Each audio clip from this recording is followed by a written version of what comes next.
तुमची 8,500 रुपयात जी रेनगन भेटते त्याच्यामध्येच काय काय सामान भेटतो आणि तिला कृषी विभागाची सबसिडी मिळू शकते का, असा प्रश्न एका शेतकरी दादाने विचारला आहे.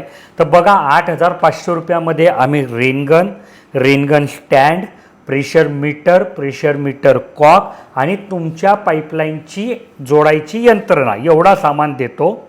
आणि याच्यासोबत आम्ही तुम्हाला पक्क बिल देऊ.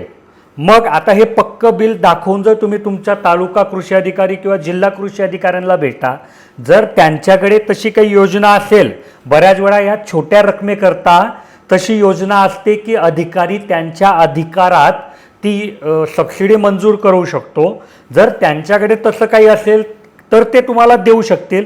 बाकी आमच्याकडे तर अशा कुठल्या योजनेची माहिती नाही. आणि परत सांगतो की जिथे तुम्ही सबसिडी घ्यायला जातात ना, तिथे या वस्तूंची किंमत अशी पण 4 पट सांगितली जाते आणि मग त्याचे 50% तुमच्या खिशात तुम्हाला परत भेटणार असतात. आणि त्याच्यासाठी आज तुम्हाला पूर्ण पैसा खर्च करायचा असतो. मग 8,500 रुपयात जर ही एक रेनगन अशीच आम्ही देतोय तुम्हाला बिना सबसिडीची पण, तर मी तर सांगतो कुठल्याही सबसिडीची तुम्हाला कधीही गरज पडणार नाही.